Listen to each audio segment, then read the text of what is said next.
dry suit if you need to drop off. They have the dry suit, and then I think we're going to start doing some retrievals. I think you're probably going to start with a couple of quick stops, tells you what you should do. Right.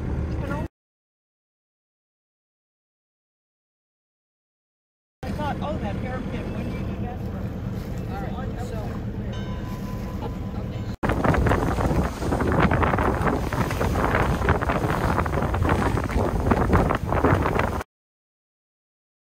Practices for each type of boat, and even a small twin rudder boat, might be different than what we're doing today. But what we're doing today at least keeps the boat away from the MOB. Whether you can circle in those conditions, you probably can. But next. We talked about life swing recovery, if you're able to get in and hold on. Long side, if you're disabled and you're unconscious hypothermic, you prefer the life swing because it's safe to swim. It's the best convention you've had yet.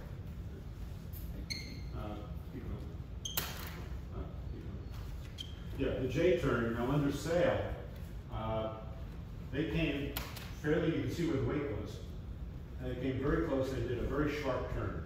And this, they're almost within 3 feet, and they're not even halfway out the rope. And so we had people say, well, when you shorten the rope a little bit for midline lift, you're never going to get to the MOB. Well, the guy who did that would never get the MOB anyway, he's doing huge circles. But with this, you don't need the 140 feet. That's a J44. Now, the challenge here is, you know from Aragorn, it's really hard to stop the boat when you're going head to wind. The boat's got momentum unless you're in heavy seas. The engine is easier. Next. That's a video. Watch it.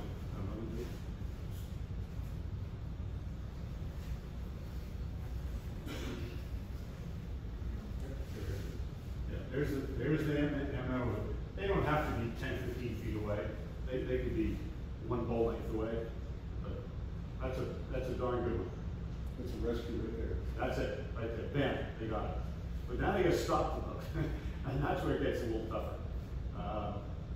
But you can't do it any better than they did it there. You come, the person in the water, you drop over your life sling. You go up, you do your kind of quick stop and tack, go downwind. But you come down right next to them. Okay. Downwind, you're not trying to catch them then.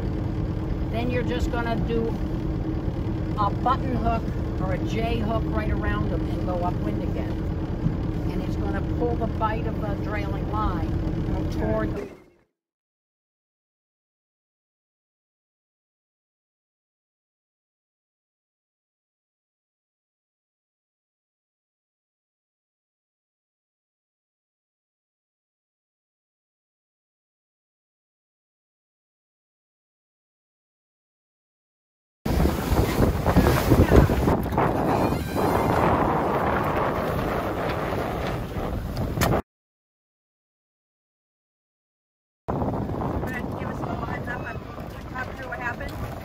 I had to, it wasn't the regular Hasker, Alaska shackle. It was not sliding along here at all. Okay. I had to continually lift it up and give it a new purchase. I saw you pulling it. Yeah, that was the only way I could get it to slide. Okay. At the very end, I was about to reach down and lift this out, and they were still going up. And it broke? It broke, and it was probably a weak point, but it sure as hell broke. Is that an old leather? It doesn't look like it has. It hasn't been used that much. I mean, it's not use beyond the sun. Very little. Yeah, it doesn't look faded like it's been in the sun. It's a real spare. 2 minutes, 58 seconds. I don't think we need to experiment with this anymore. This here. Wait, you lengthen it out.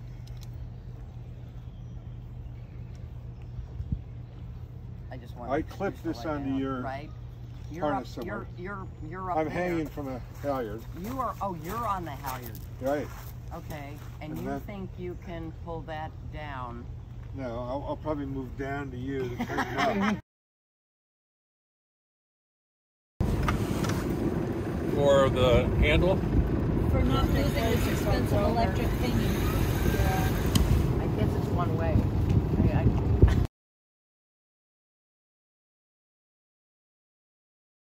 So this is from the Coast Guard? Yeah. That by this sliding down, it really holds the person. And the Coast Guard, when they go up to the helicopter, they put the person's arms on their side, and then the Coast Guardsman clamps their legs around the body to keep the arms pinned. But they also have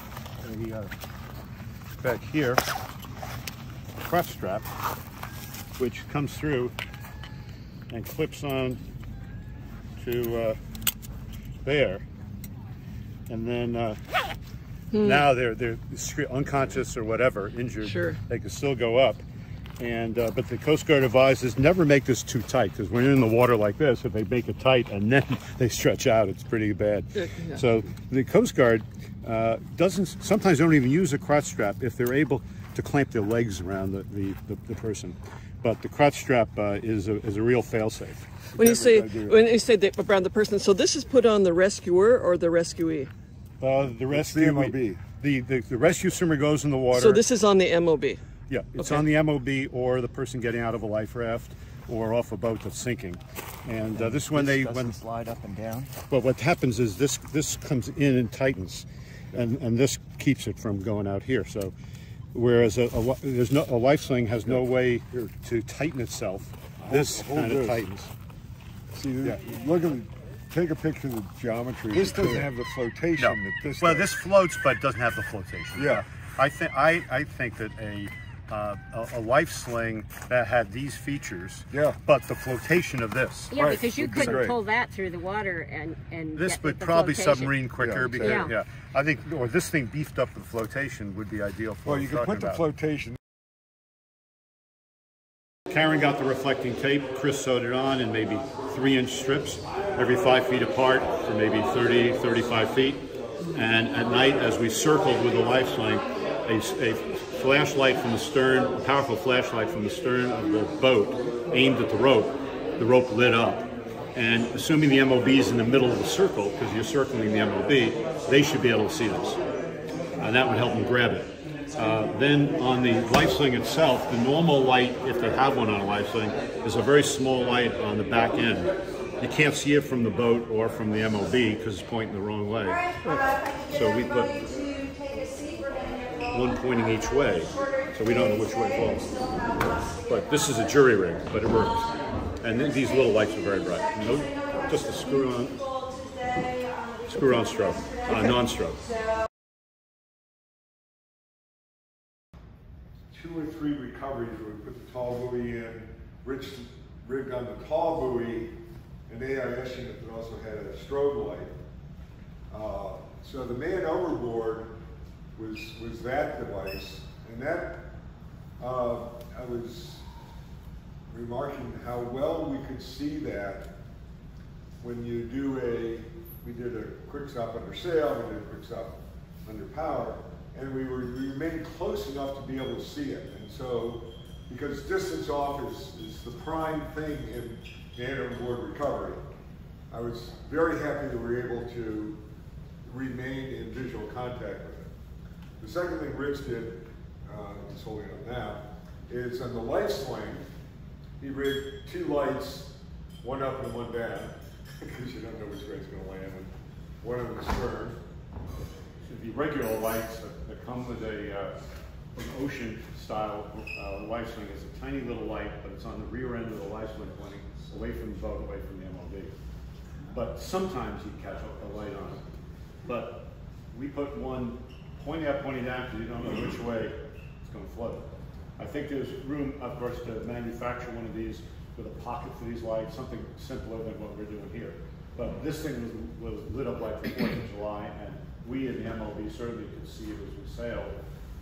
Then Karen brought this reflective tape, and Chris Railing sewed it, about half a dozen of these on 5 feet apart up the end of the rope near the life sling. And with a bright flashlight from the stern of Aragorn, this thing lit up like a Christmas tree. If you were inside the circle.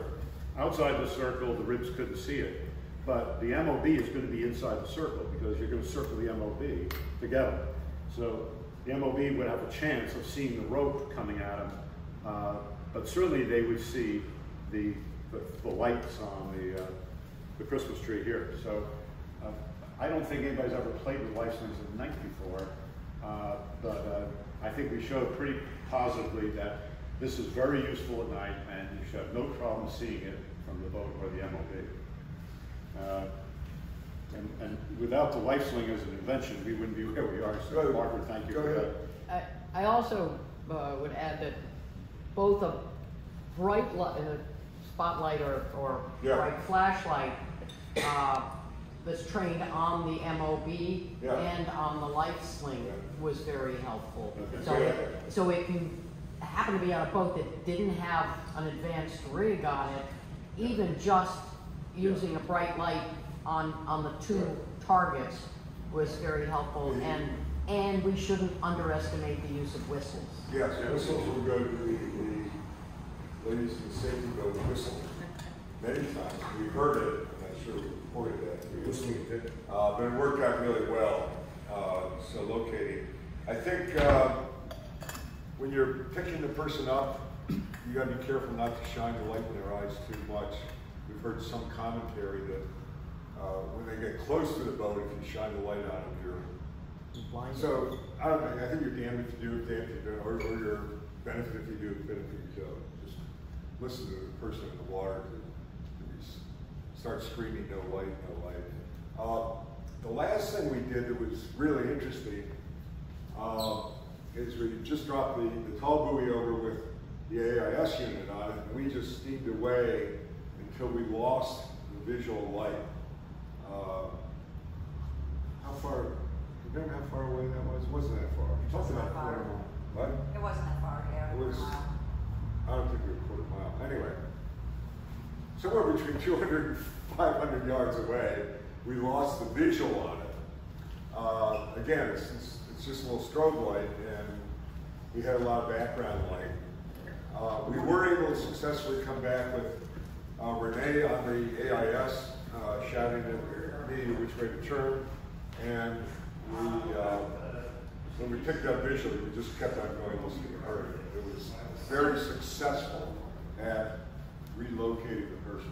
Yeah, so if you've never seen an AIS beacon on a chart plotter before, it shows up as a round white circle with a red X through it, and it always starts with the number 97. And by the way, we did issue several security calls that we were doing man overboard exercises at night, because if you are within VHF range, you know, that's what picks up the AIS, and that's nominally about 4 miles. It shows that, you know, your screen's going to flash AIS SART device. So that's why if anybody was in the vicinity, you wanted to issue the security call that. Or, you know, if it is a real person in the water, you want to issue the Mayday or Pon-Pon, just to alert other boats that might be in the area that could also pick that person up.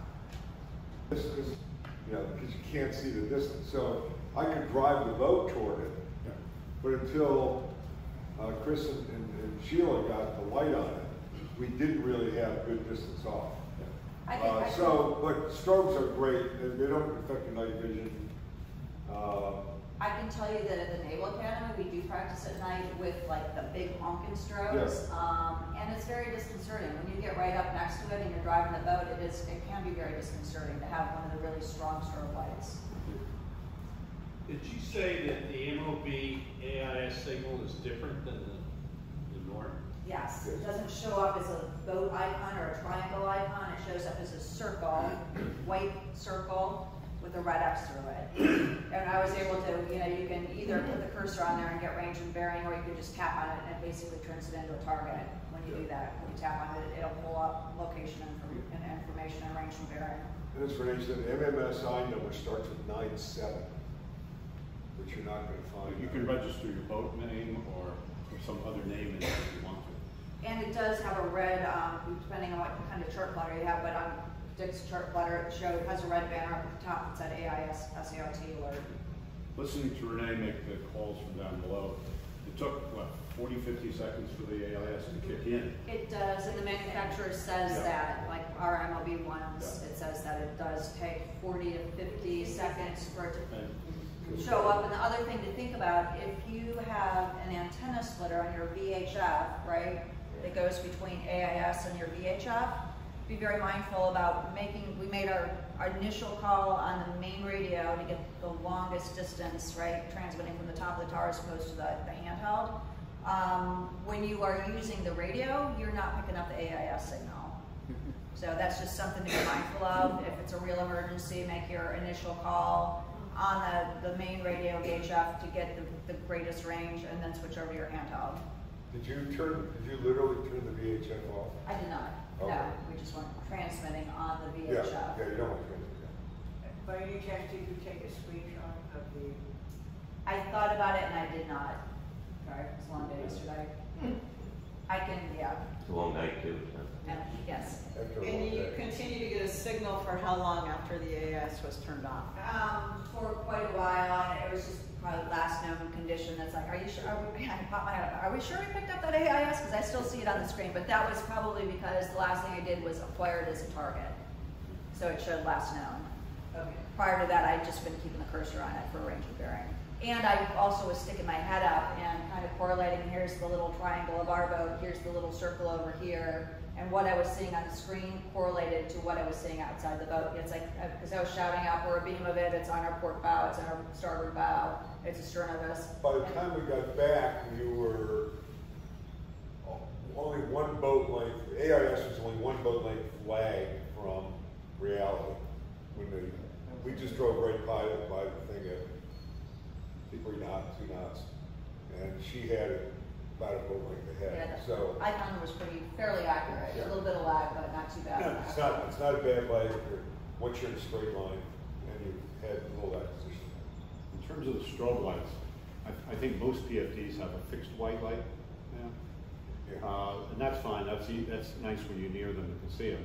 But it needs a strobe somewhere in the vicinity because that's going to differentiate that from anything in the background. And that's why the MOM is important, and also the throw-in floating strobe. It's always good to have one of the floating strobe that's just loose in the cockpit. You just wear in a bag, you just throw it to the side. Because you can't count on the MOB when functioning. And if the MOM doesn't deploy right, nothing like the old-fashioned floating strobe to throw in the water. Our glow sticks are great too. They're, we've used those Yeah. for night man overboards as well. I mean, one of the things we're going to have to include when we do what the person in the watershed doing is, I guess there's a little string on the MOM aid.